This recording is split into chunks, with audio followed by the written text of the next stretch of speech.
بسم اللہ الرحمن الرحیم۔ السلام علیکم پیارے بچوں، کیسے ہیں آپ؟ یقیناً ٹھیک ہوں گے، تندرست ہوں گے۔ میں ہوں آپ کی معلمہ مس اقصیٰ زاہد اکبر اور ہم پڑھ رہے ہیں اپنی اردو جماعت چہارم۔ پیارے بچوں، جیسا کہ آپ جانتے ہیں ہم نے اپنے دوسری نظم درسی کتاب کا یہ دوسرا سبق ہے، عنوان ہے اس کا نعت، اس کا آغاز کر رکھا ہے اور آج ہم اسے 5ویں حصے میں پڑھنے جا رہے ہیں۔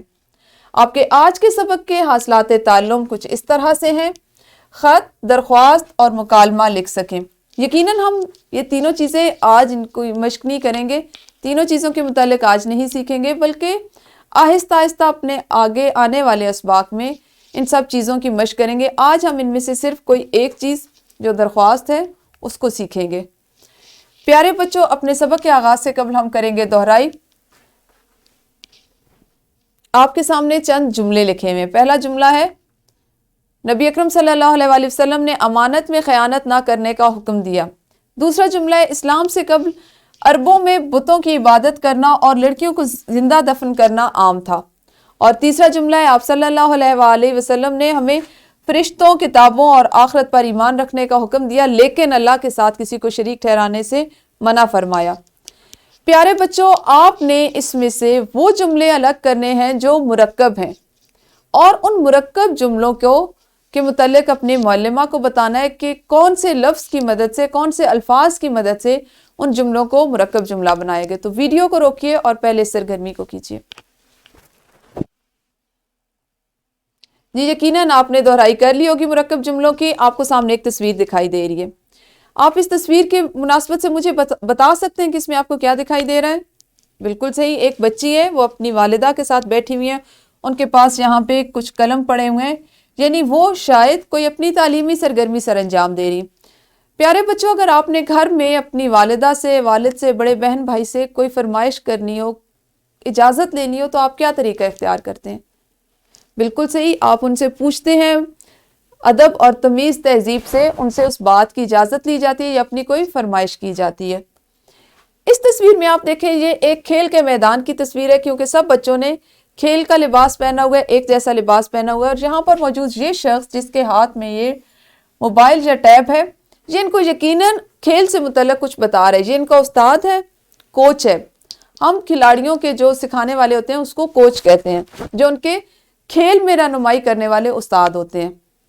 اگر ان بچوں نے یہاں پہ اپنا کوئی مسئلہ جیسے ان کو درپیش ہو، وہ چھٹی کرنا چاہ رہے ہیں، ان کی گیند خراب ہوگی یا ان کے کھیل کے سامان میں ان کو کوئی اور چیز چاہیے ہو، تو وہ کون سا طریقہ اختیار کریں گے؟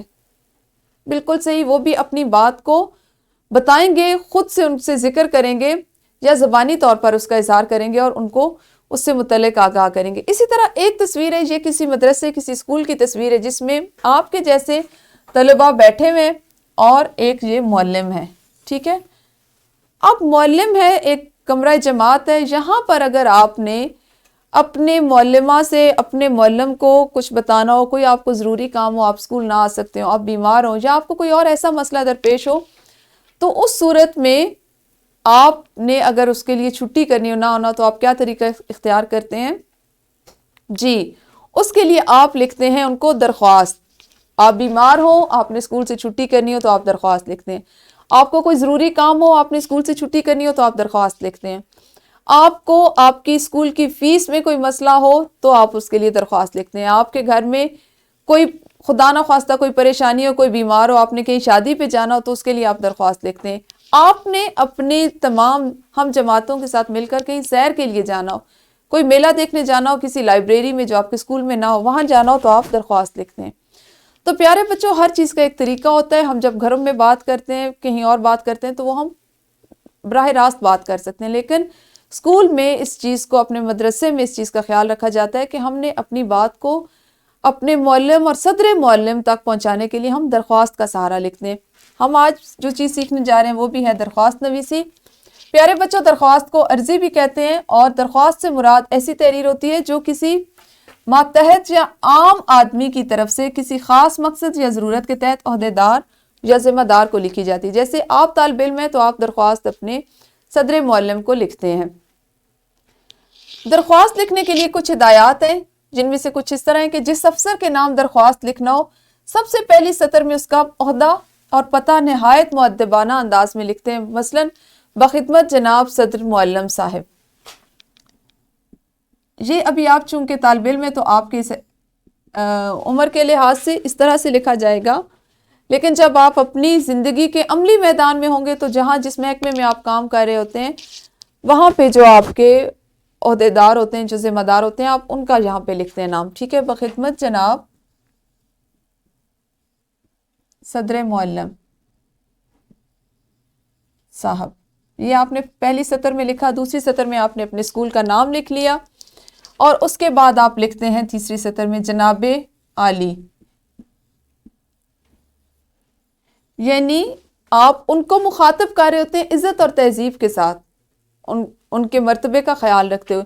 پھر آپ نئی لائن سے، نئی سطر سے شروع کرتے ہیں، التماس ہے یا مؤدبانہ گزارش ہے، التماس ہے یا مؤدبانہ گزارش۔ اس کے بعد آپ اپنا مقصد لکھتے ہیں درخواست کا، کہ آپ کیوں درخواست لکھ رہے ہیں، آپ کو چھٹی چاہیے، آپ بیمار ہیں، آپ کو چھٹی چاہیے، یہ گھر میں ضروری کام ہے، وہ لکھتے ہیں۔ یاد رہے کہ درخواست ہمیشہ بہت واضح اور مختصر الفاظ میں لکھی جاتی ہے، اہم نکات میں لکھی جاتی ہے، اہم بات لکھی جاتی ہے۔ ایسے نہیں کہ آپ نے ضروری کام کے لیے چھٹی کی درخواست لکھ لی ہے، لیکن آپ نے پہلے ان کو ارد گرد کی ساری کہانیاں لکھی اور آخر میں اپنا مقصد جو ہے درخواست کا اس کو لکھا۔ کوشش کریں واضح الفاظ میں اپنا مقصد بیان کریں اور درخواست کو اس طرح سے مکمل کریں۔ آپ نے درخواست جب اپنا مقصد بیان کر لیا تو آخر میں اے نوازش ہوگی یہ لکھ کر درخواست ختم کرتے ہیں۔ سب سے آخر میں ایک سطر چھوڑ کر آپ بائیں جانب، آپ نے بائیں جانب درخواست گزار یا العرض لکھنا ہوتا ہے، العرض یا درخواست گزار۔ اس کے بعد نیچے آپ نے اپنا نام لکھنا ہے اور پورا پتہ لکھ دینا ہے، ٹھیک ہے؟ اور یہی العرض جہاں آپ نے لکھا ہے اس کے یہاں دائیں جانب آپ نے تاریخ لکھنی، جیسے آج 1 مارچ ہے تو ہم اس کو لکھ لیتے ہیں 1 مارچ 2022۔ اس طرح آپ نے اپنی درخواست مکمل کرنی ہوتی ہے۔ اپنی کاپی پر کوشش کیا کریں کہ کاپی پر کام کرتے ہوئے حاشیے لگایا کریں۔ اب آپ نے ایک سرگرمی کرنی ہے، سرگرمی یہ ہے کہ میں نے آپ کے لیے ایک خاکہ بنایا ایک درخواست کا، آپ آپ کی معلمہ اسی طرح کا یہ جو خاکہ یہ آپ کے تختہ تحریر پر بنا دیتی ہیں۔ ایک ایک بچہ آئے اور جہاں پر جس سطر پر جو لکھا جانا ہے وہ اس کو لکھے اور درخواست کو مکمل کریں۔ جی یقیناً آپ لوگوں نے درخواست مکمل کر لی ہوگی۔ آپ کا آج کا جو گھر کا کام ہے وہ بھی اسی سے متعلق ہے۔ کتاب کا سوال نمبر 7، اپنے اسکول کے صدر معلم کے نام درخواست برائے رخصت ضروری کام یا بیماری، یا ضروری کام یا بیماری، ایک رخصت کی درخواست آپ نے لکھ کر لانی ہے۔ اساتذہ کرام، آپ کی سہولت اور آسانی کے لیے پی پی ٹیز اور لیسن پلان ڈسکرپشن باکس میں موجود ہے، آپ جب چاہیں اس سے مستفید ہو سکتے ہیں۔ کل ملیں گے نئے سبق کے ساتھ، اس وقت تک اپنا خیال رکھیے۔ اللہ حافظ۔